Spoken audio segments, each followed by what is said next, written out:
كابتن خالد الغندور بقاله يومين شاغل نفسه بإجابة سؤال ازاي ان الإعلام في مصر بيفتخر بالنادي الأهلي وطالع يقول لك ان النادي الأهلي شرف الكرة المصرية في كأس العالم وطلع أفضل نادي في الأندية اللي طلعت في المركز الرابع، وازاي ان جماهير النادي الأهلي فرحانة بالموضوع ده وشايفاه إنجاز. الحقيقة يا كابتن خالد ان الإعلام عندنا في مصر هنا ثلاث أنواع. في إعلام كوميدي ومعروف طبعا مين اللي بيقدمه، وعلى سبيل المثال اللي طلع يقول لك ان الزمالك كان حاضر في كاس العالم باحتفال ميسي بالقوس والسهم، فاحنا ملناش دعوه بالاعلام الكوميدي. وفي الاعلام اللي بيطبل، ايوه في اعلام بيطبل، والاعلام اللي بيطبل ده بيطبل للاهلي، بيطبل للزمالك، بيطبل لبيراميدز، بيطبل لكل الانديه، لان هو اسلوب شغله اصلا التطبيل. وده اللي حضرتك واخد كلامه وبتتعامل بيه وبتتكلم على اساسه، لان هو ده اللي كلامه عاجبك وجاي على هواك. ولكن السؤال المهم، هل جماهير النادي الاهلي راضيه ومبسوطه بالنتائج اللي حققها النادي الاهلي في كاس العالم؟ هل مجلس اداره النادي الاهلي فرحان باللي حققه النادي الاهلي في كاس العالم؟ الاجابه لا. لا جماهير النادي الاهلي فرحانه ولا مجلس الاداره بتاع النادي الاهلي راضي. وبالتالي الاعلام اللي بيطبل ده اللي حضرتك بتتكلم عليه لا يمثل اطلاقا لا مجلس اداره النادي الاهلي ولا جماهير النادي الاهلي. نيجي للموضوع المهم بقى، الاعلام الموضوعي اللي حضرتك طبعا عمرك ما هتتكلم عليه، واللي انا شايف ان افضل واحد اتكلم عنه هو الاعلامي محمد المحمودي. قال لك ايه بقى محمد المحمودي؟ قال لك هل الاهلي شرف الكره المصريه في كاس العالم؟ قال لك الاجابه لا. قال لك ان الاهلي تخطى مرحله التمثيل المشرف في كاس العالم، الكلام ده كان مقبول قبل كده، ولكن النادي الاهلي حقق مكاسب من مشاركته في كاس العالم. احنا ما نغفلش مكاسب النادي الاهلي في كاس العالم.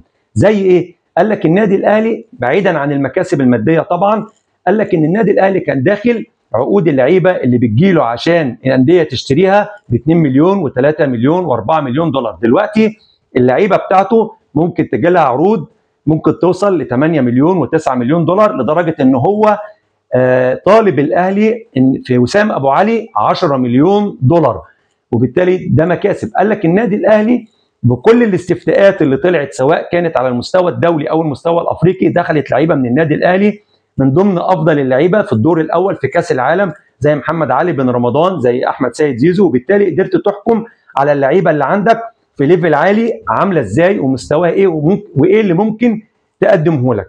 قال لك انك انت كنادي الاهلي لعبت 6 اشواط، اديت 4 اشواط منهم كويس، وشوطين بس ما كنت دون المستوى، اللي هو الشوط الثاني في ماتش انتر ميامي وبالميراس كان الاهلي دون المستوى، بالتالي انت وصلت مع المدرب لحد ادنى مقبول. الحاجه اللي بعد كده ان النادي الاهلي ارقامه ان هو الخامس في ترتيب الانديه بتاعت كاس العالم في صناعه الفرص، يعني الاهلي الخامس من 32 فرقه في القدره على صناعه الفرص، والثالث على مستوى كاس العالم في اضاعه الفرص. وبالتالي دي كلها ايجابيات نقدر من خلالها ان احنا نبني عليها. مش معنى ان احنا خرجنا من كاس العالم ان احنا هنهد المعبد. مش النادي الاهلي اللي بيقف عند النقطه او خساره بطوله او خساره مباراه، احنا بناخد منها وبنبني لما هو قادم. فما تحاولش تبين ان انت قلبك على النادي الاهلي او خايف عليه وخايف انه يصدق الموضوع ده وما يعملش لما هو قادم. اطمن يا كابتن خالد، وبطمنك وبطمن كل الزملكاويه وكل كاريه النادي الاهلي ان النادي الاهلي مش هيقف عند النقطه دي، وان شاء الله باذن الله هنرجع كاس العالم تاني ويكون لينا تمثيل اكثر فاعليه ونتائج تكون ايجابيه ان شاء الله باذن الله. يا رب تكون الاجابه وصلتك، ويا رب دايما اشوفكم على خير، والسلام عليكم ورحمه الله وبركاته.